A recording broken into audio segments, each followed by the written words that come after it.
de todas las gentes, capítulo número 26.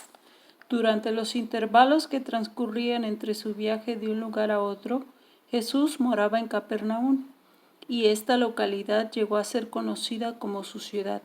Estaba a orillas del mar de Galilea y cerca de los confines de la hermosa llanura de Genesaret, sino en realidad sobre ella.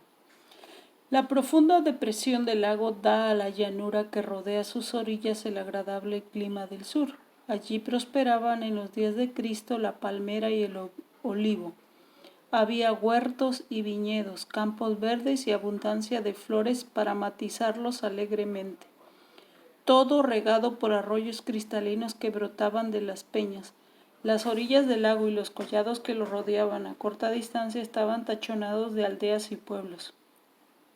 El lago estaba cubierto de barcos pesqueros. Por todas partes se notaba la agitación de una vida activa. Capernaum misma se prestaba muy bien para ser el centro de la obra del Salvador. Como se encontraba sobre el camino de Damasco a Jerusalén y Egipto y al mar Mediterráneo, era un punto de mucho tránsito. Gente de muchos países pasaba por la ciudad, o quedaba allí a descansar en sus viajes de un punto a otro. Allí Jesús podía encontrarse con representantes de todas las naciones y de todas las clases sociales, tanto ricos y encumbrados como pobres y humildes. Sus lecciones serían llevadas a otras naciones y a muchas familias.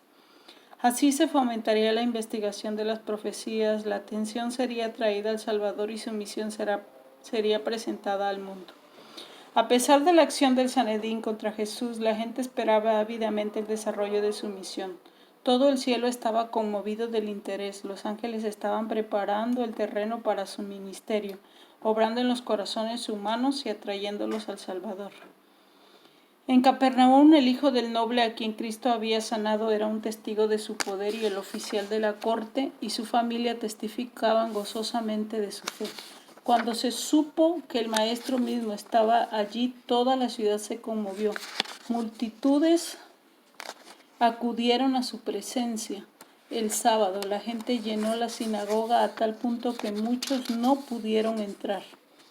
Todos los que oían al Salvador se maravillaban de sus doctrinas, porque su palabra era como potestad, porque les enseñaba como quien tiene autoridad y no como los escribas. Las enseñanzas de los escribas y ancianos era fría y formalista, como una lección aprendida de memoria. Para ellos la palabra de Dios no tenía poder vital. Había sustituido sus enseñanzas por sus propias ideas y tradiciones. En la rutina de las ceremonias profesaban explicar la ley, pero ninguna inspiración de Dios conmovía sus corazones ni el de sus oyentes. Jesús no tenía nada que ver con los diversos temas de disensión entre los judíos. Su obra era presentada por medio de la verdad. Sus palabras derramaban raudales de luz sobre las enseñanzas de los patriarcas y profetas y presentaba las escrituras a los hombres como una nueva revelación. Nunca había percibido sus oyentes tan profundo significado en la palabra de Dios. Jesús se encontraba con la gente en su propio terreno, como quien está familiarizado con sus perplejidades. Hacía hermosa la verdad presentándole de la manera más directa y sencilla. Su lenguaje era puro, refinado y claro como un arroyo cristalino. Su hablar era como música para los que habían escuchado las voces monótonas de los rabinos. Pero aunque su enseñanza era sencilla, hablaba como persona investida de autoridad. Esta característica ponía su enseñanza en contraste con la de todos los demás. Los rabinos hablaban con duda y vacilación, como si se pudiese entender que las escrituras tenían un significado u otro exactamente opuesto. Los oyentes estaban diariamente envueltos en mayor incertidumbre, pero el enseñar Jesús presentaba las escrituras como autoridad indudable. Cualquiera que fuese su tema lo exponía con poder, con palabras incontrovertibles. Sin embargo, era ferviente más bien que vehemente. Hablaba como quien tenía un propósito definido que cumplir. Presentaba a la vista las realidades del mundo eterno. En todo tema revelaba a Dios. Jesús procuraba romper el ensalmo de la infatuación que mantiene a los hombres absortos en las cosas terrenales. Ponía las cosas de esta vida en su verdadera relación como subordinadas a las de interés eterno. pero no ignoraba su importancia. Enseñaba que el cielo y la tierra están vinculados y que un conocimiento de la verdad divina prepara a los hombres para cumplir mejor los deberes de la vida diaria. Hablaba como quien está familiarizado con el cielo, consciente de su relación con Dios, aunque reconociendo su unidad con todo miembro de la familia humana.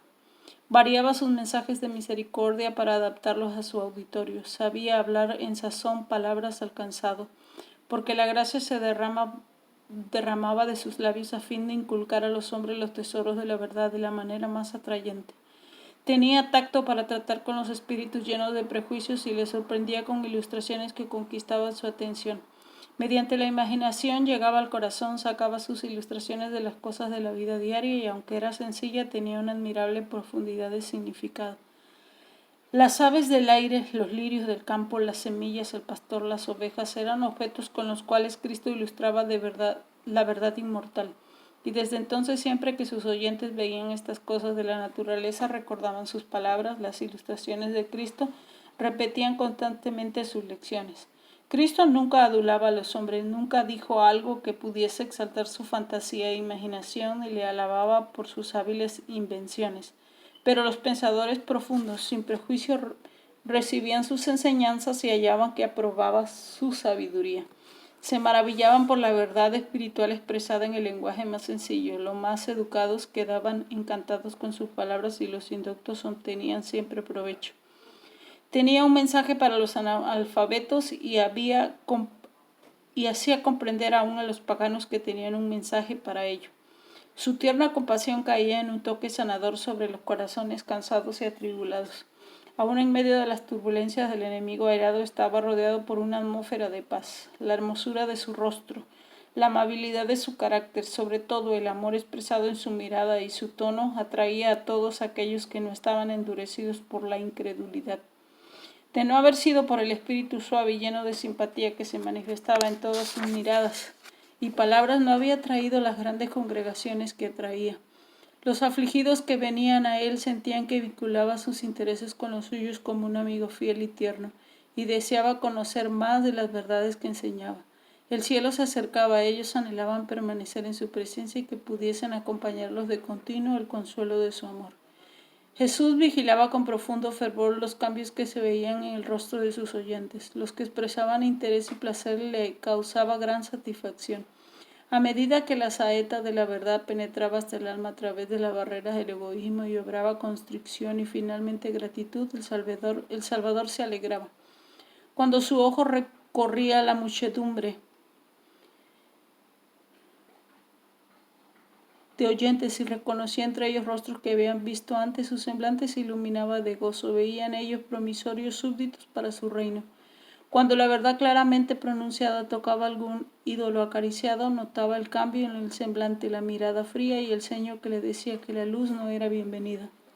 Cuando veía a los hombres rechazar el mensaje de paz, su corazón se transía de dolor. Mientras estaba Jesús en la sinagoga hablando del reino que había venido a establecer y su misión de libertad a los cautivos de Satanás, fue interrumpido por un grito de terror. Un loco se lanzó hacia adelante entre la gente, exclamando: «Déjanos, ¿qué tenemos contigo, Jesús Nazareno?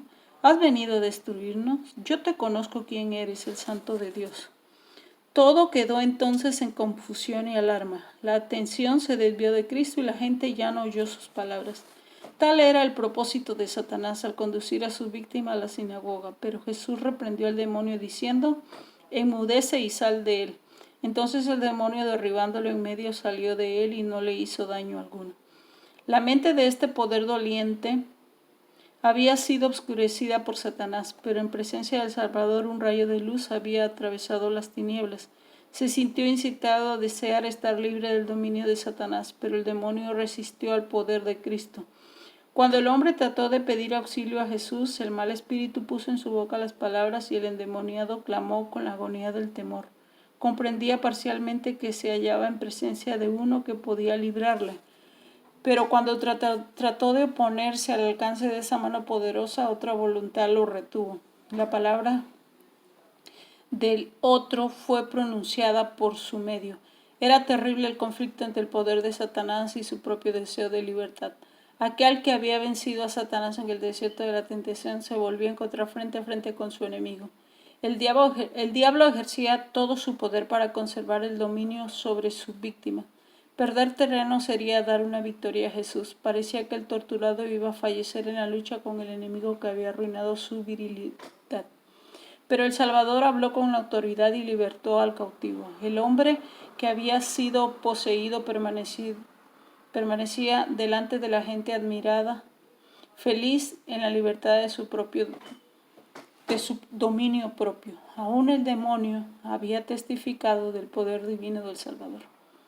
El hombre alabó a Dios por su liberación. Los ojos que hacía poco despedían fulgores de locura brillaban ahora de inteligencia y de ellos caían lágrimas de agradecimiento. La gente estaba muda de asombro. Tan pronto como recuperaron el habla se dijeron unos a otros: ¿qué palabra es esta que con autoridad y potencia manda a los espíritus inmundos y sale? La causa secreta de la aflicción que había hecho de este hombre un espectáculo terrible para sus amigos y una carga para sí mismo estribaba en su propia vida. Había sido fascinado con los placeres del pecado y había querido hacer de su vida una gran diversión. No pensaba llegar a ser un terror para el mundo y un oprobio para su familia. Había creído que podía dedicar su tiempo a locuras inocentes, pero una vez encaminado hacia abajo sus pies descendieron rápidamente. La intemperancia, la frivolidad pervirtieron los nobles atributos de su naturaleza y Satanás llegó a dominarlo en absoluto. El remordimiento vino demasiado tarde. Cuando quiso sacrificar las riquezas y los placeres para recuperar su virilidad perdida, ya se hallaba impotente en las garras del enemigo. Se había colocado en el terreno del enemigo y Satanás se había posesionado en todas sus facultades. El tentador le había engañado con sus muchas seducciones encantadoras, pero una vez que el pobre hombre estuvo en su poder, el enemigo se hizo inexorable en su crueldad y terrible en las airadas visitas. Así sucederá con todos los que se entreguen al mal. Al placer fascinante de los comienzos termina en las tinieblas, de la desesperación a la locura de un alma arruinada. El mismo mal espíritu que tentó a Cristo en el desierto y que poseía al endemoniado de Capernaum dominaba a los judíos incrédulos, pero con ellos asumió un aire de piedad tratando de engañarlos en cuanto a sus motivos para rechazar al Salvador. Su condición era más desesperada que la del endemoniado, porque no sentían necesidad de Cristo y por lo tanto estaban sometidos al poder de Satanás. El periodo del ministerio personal de Cristo entre los hombres fue el tiempo de mayor actividad para las fuerzas del reino de las tinieblas. Durante siglos Satanás y sus malos ángeles habían procurado dominar los cuerpos y las almas de los hombres, poniéndolos el pecado y el sufrimiento y acusando luego a Dios de causar toda esa miseria. Jesús estaba revelando a los hombres el carácter de Dios, estaba quebrantando el poder de Satanás y libertando a sus cautivos. Una nueva vida, el amor y poder del cielo estaban obrando en los corazones de los hombres y el príncipe del mal se había levantado para contender con la supremacía de su reino. Satanás había reunido todas sus fuerzas y a cada paso se oponía a la obra de Cristo. Así sucederá en el gran conflicto final de la lucha entre la justicia y el pecado. Mientras bajan de lo alto nueva vida, luz y poder sobre los discípulos de Cristo, una nueva vida surge de abajo y da energía a los agentes de Satanás. Cierta intensidad se está apoderando de todos los elementos terrenos. Con una sutileza adquirida durante siglos de conflicto, el príncipe del mal obra disfrazado. Viene como ángel de luz y las multitudes escuchan a espíritus de error y a doctrinas de demonios. En los días de Cristo, los dirigentes y maestros de Israel no podían resistir la obra de Satanás. Estaban descuidando al único medio por lo cual podían haber sido resistidos a los malos espíritus. Fue con la palabra de Dios como Cristo venció al maligno. Los dirigentes de Israel profesaban exponer la palabra de Dios, pero lo habían estudiado solo para sostener sus tradiciones e imponer sus observancias humanas. Por sus interpretaciones les hacía expresar sentido que Dios no lo había dado. Sus explicaciones místicas hacían confuso lo que él había hecho claro. Discutían insignificantes detalles técnicos y negaban prácticamente las verdades más esenciales. Así se propalaba la incredulidad. La palabra de Dios era despojada de su poder y los malos espíritus realizaban su voluntad. La historia se repite. Con la Biblia abierta delante de sí, profesando reverencia a sus enseñanzas, muchos de los dirigentes religiosos de nuestros tiempos están destruyendo la fe en ella como palabra de Dios. Se ocupan en disecarla y dan más autoridad a sus propias opiniones que las frases más claras de esa palabra de Dios, que pierde en sus manos su poder regenerador. Esta es la razón por la cual la incredulidad se desborda y la iniquidad abunda. Una vez que Satanás ha minado la fe en la Biblia, conduce a los hombres a otra fuente en busca de luz y poder. Así se insinúa: los que se apartan de las claras enseñanzas de las Escrituras y del poder convincente del Espíritu Santo de Dios están invitando el dominio de los demonios. Las críticas y especulaciones acerca de las Escrituras han abierto la puerta al espíritu y a la teosofía, formas modernas del antiguo paganismo, para que penetre aún en las iglesias que profesan pertenecer a nuestro Señor Jesucristo. Al par que se predica el Evangelio, hay agentes que trabajan y que no son sino intermediarios de los espíritus mentirosos. Muchos tratan con ellos por simple curiosidad, pero al ver pruebas de que obra un poder más que humano, quedan cada vez más seducidos hasta que llegan a estar dominados por una voluntad más fuerte que la suya. No pueden escapar de este poder misterioso. Las defensas de su alma quedan derribadas, no tienen vallas contra el pecado. Nadie sabe hasta qué abismo de degradación puede llegar a hundirse una vez que ha rechazado las restricciones de las palabras de Dios y de su Espíritu. Un pecado secreto, una pasión dominante puede mantener a un cautivo tan impotente como el endemoniado de Capernaum. Sin embargo, su condición no es desesperada. El medio por el cual se puede vencer al maligno es aquel por el cual Cristo venció, el poder de la palabra. Dios no domina nuestras mentes sin nuestro consentimiento, pero si deseamos conocer y hacer su voluntad, se nos dirige sus promesas. Conoceréis la verdad y la verdad os hará libre. Si alguno quisiera hacer su voluntad, conocerá de mi enseñanza. Apoyándose en estas promesas, cada uno puede quedar libre de las trampas del error y del dominio del pecado. Cada hombre está libre para elegir el poder que quiera ver dominar sobre él. Y nadie ha caído tan bajo, nadie es tan vil que no pueda hallar liberación en Cristo. El endemoniado, en el lugar de sus oraciones, no podía sino pronunciar las palabras de Satanás. Sin embargo, la muda súplica de su corazón fue oída. Ningún clamor de un alma es en necesidad, aunque no llegue a expresarse en palabras, quedará sin ser oído. Los que consienten en hacer pacto con el Dios del cielo no serán abandonados al poder de Satanás o a la flaqueza de su propia naturaleza. Son invitados por el Salvador. Echen mano de mi fortaleza y hagan paz conmigo. Sin que hagan paz conmigo, los espíritus de las tinieblas contenderán por el alma que una vez estuvo bajo su dominio. Pero los ángeles de Dios lucharán por esa alma con una potencia que prevalecerá. El Señor dice: ¿será quitada la presa al valiente? ¿O libertaráse la cautividad legítima? Así empero dice Jehová: cierto, la cautividad será quitada al valiente y la presa del robusto será librada, y tu pleito yo lo pleitaré y yo salvaré a tus hijos. Mientras que la congregación que se hallaba en las sinagogas permanecía muda de asombro, Jesús se retiró a la casa de Pedro para descansar un poco. Pero allí también había caído una sombra. La suegra de Pedro estaba enferma de una gran fiebre. Jesús reprendió la dolencia y la enferma se levantó y atendió las necesidades del maestro y sus discípulos. Las noticias de la obra de Cristo conducieron rápidamente por toda Capernaum. Por temor a los rabinos, el pueblo no se atrevía a buscar curación durante el sábado. Pero apenas hubo desaparecido el sol en el horizonte, se produjo una gran conmoción. De la casa, de los talleres, las plazas, los habitantes de la ciudad se dirigieron hacia la humilde morada que albergaba a Jesús. Los enfermos eran traídos en sus camas, venían apoyándose en bastones o sostenidos por amigos y se acercaban tambaleantes y débiles a la presencia del Salvador. Durante horas y horas llegaban y se iban, porque nadie sabía si al día siguiente encontrarían al médico. Todavía entre ellos. Nunca antes había presenciado Capernaum un día como este. Llenaba el aire las voces del triunfo y de liberación. El Salvador se regocijaba por la alegría que había despertado mientras presenciaba los sufrimientos de aquellos que habían acudido a él. Su corazón se conmovía de simpatía y se regocijaba en su poder de devolverles la salud y la felicidad. Jesús no cesó de trabajar hasta que el último doliente hubo quedado aliviado. Ya era muy avanzada la noche cuando la muchedumbre se fue y el silencio descendió sobre el hogar de Simón. Había terminado el largo día lleno de excitación y Jesús buscó descanso, pero mientras la ciudad estaba aún envuelta en el sueño, el Salvador, levantándose muy de madrugada, aún muy de noche, salió y se fue a un lugar desierto y allí oraba. Así transcurrían los días de la vida terrenal de Jesús. A menudo despedía a sus discípulos para que visitaran a sus hogares y descansasen, pero resistía amablemente a sus esfuerzos de apartarse de sus labores. Durante todo el día trabajaba enseñando a los ignorantes, sanando a los enfermos, dando vista a los ciegos, alimentando a la muchedumbre, y al anochecer o por la mañana temprano se dirigían al santuario de las montañas para estar en comunión con su Padre.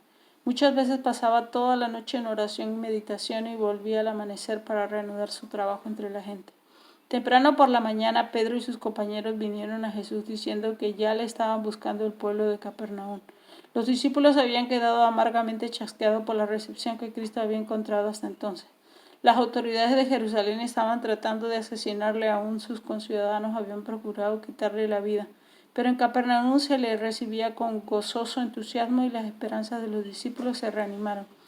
Tal vez que entre los galileos amantes de la libertad se hallaban los sostenedores del nuevo reino, pero con sorpresa oyeron a Cristo decir estas palabras. También a otras ciudades es necesario que anuncie el evangelio del reino de Dios, porque para esto soy enviado. En la agitación que dominaba en Capernaum había peligro de que se perdiese de vista el objeto de su misión. Jesús no se sentía satisfecho atrayendo la atención a sí mismo como taumaturgo o sanador de enfermedades físicas. Quería atraer a los hombres así como su Salvador. Y mientras la gente quería anhelosamente creer que había venido como rey a fin de establecer un reino terrenal, él deseaba desviar sus mentes de lo terrenal a lo espiritual. El mero éxito mundanal estorbaría su obra. Y la admiración de la muchedumbre negligente contrariaba su espíritu. En su vida no cabía manifestación alguna de amor propio. El homenaje que el mundo tributa al encubrimiento, las riquezas o el talento era extraño para el Hijo del Hombre. Jesús no empleó ninguno de los medios que los hombres emplean para obtener la lealtad y el homenaje de los demás. Siglos antes de su nacimiento había sido profetizado acerca de él.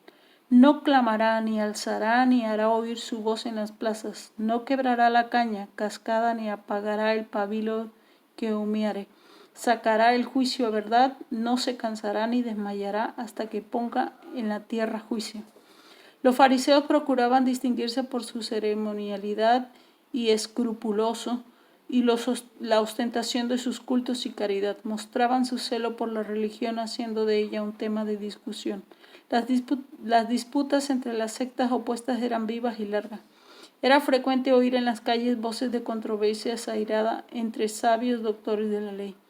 La vida de Jesús ofrecía un marcado contraste con todo esto. En ella no había disputas ruidosas, ni cultos ostensivos, ni acto alguno realizado para obtener aplausos.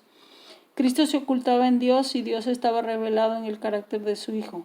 A esta revelación deseaba Jesús que fuese atraída la atención de la gente y tributado su homenaje.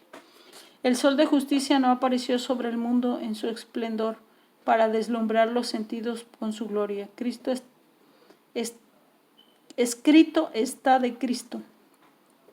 Como el alba está aparejada a su salida, tranquila suavemente la luz del día amanece sobre la tierra, despejando las sombras de las tinieblas y despertando el mundo a la vida. Así salió el sol de justicia, trayendo salud eterna en sus alas.